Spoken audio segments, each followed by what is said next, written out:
नमस्कार दोस्तों, मेरा नाम है दीपक कुमार शर्मा और आप देख रहे हैं लॉजिकल कॉन्सेप्ट यूट्यूब चैनल।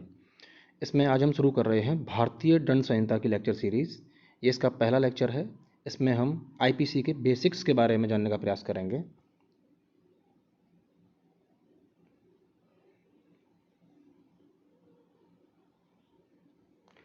सबसे पहले हम जानेंगे भारतीय दंड संहिता का विकास। आईपीसी का विकास कैसे हुआ, इसकी क्यों ज़रूरत पड़ी, इसे कैसे लागू किया गया। प्राचीन समय में भारत में विकेंद्रीकृत एवं अविकसित सामाजिक व्यवस्था थी। सभी रियासतों और राजाओं के अपने कानून थे और एक ही अपराध के लिए अलग अलग दंड निर्धारित थे। और सभी धर्मों में भी अपने अलग अलग कानून थे। हिंदू धर्म में हिंदू विधि से शासन चलाया जाता था और मुस्लिमों के लिए मुस्लिम लॉ था।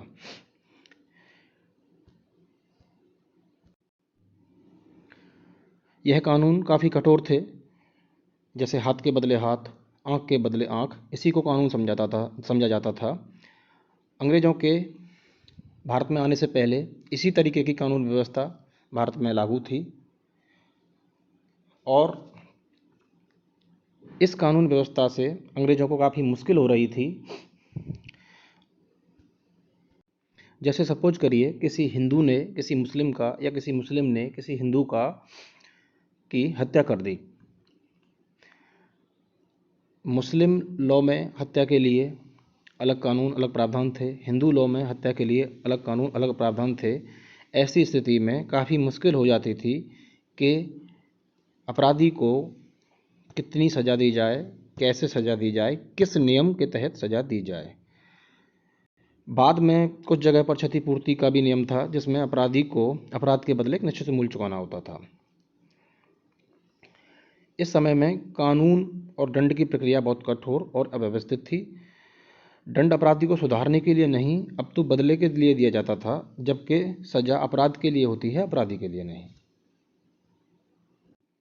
जैसा कि मैंने पहले भी कहा, अलग अलग धर्मों में अलग अलग कानून थे, जिससे अंग्रेज़ों को अपराध के निराकरण में परेशानी हुई, क्योंकि मुस्लिम और हिंदू धर्म के लिए अलग विधियाँ थी और अलग कानून व्यवस्था थी।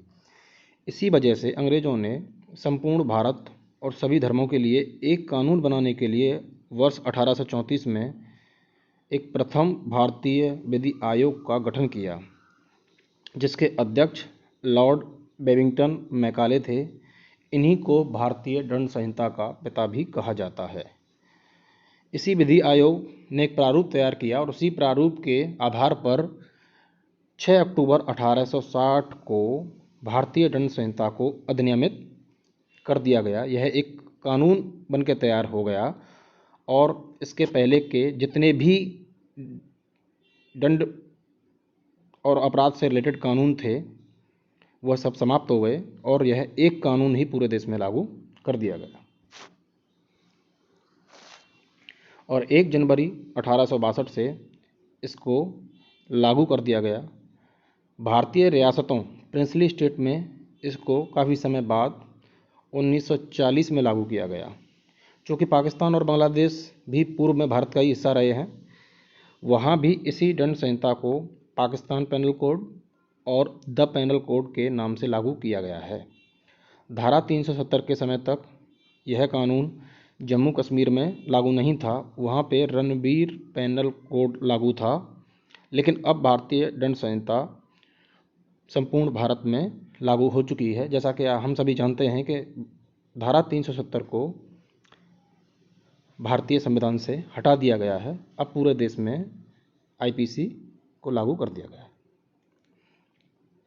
भारतीय दंड संहिता में 23 अध्याय हैं और 511 धाराएं हैं। आईपीसी अपराध, उनकी परिभाषा और उनके लिए नियत दंड की व्याख्या करता है। It deals with the criminal offences and their punishments. Basically कानून में 2 प्रकार की विधियां प्रचलित हैं। एक मौलिक लॉ, जिसे हम सब्सटेंटिव लॉ कहते हैं, और प्रक्रिया विधि जिसे प्रोसीजरल लॉ कहते हैं। आईपीसी सब्सटेंटिव लॉ है, जबकि सीआरपीसी प्रोसीजरल लॉ है। आईपीसी में अपराध और उसके दंड की व्याख्या है, जबकि सीआरपीसी में प्रक्रिया दी गई है कि उस दंड को कैसे लागू किया जाएगा, अपराधी को कैसे सज़ा दिलवाई जाएगी और जो विक्टिम है उसको कैसे रिमेडी मिलेगी।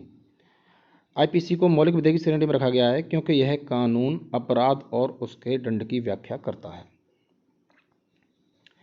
भारतीय दंड संहिता में ही विभिन्न प्रकार के अपराधों की व्याख्या और उनके लिए दंड निहित हैं। जैसे आईपीसी की धारा 370 में हत्या की व्याख्या की गई है, जबकि धारा 302 में उसी हत्या के लिए दंड का निर्धारण किया गया है। इसी प्रकार से आईपीसी की धारा 375 में बलात्कार के अपराध की व्याख्या की गई है और धारा 376 में ए से लेकर डी तक, इसके कुछ सबसेक्शन हैं ए बी सी डी, उनमें उन्हीं बलात्कार के लिए दंड का निर्धारण किया गया है। इनके अलावा भी अन्य सभी अपराध क्रिमिनल ऑफेंसेस भारतीय दंड संहिता में ही वर्णित हैं।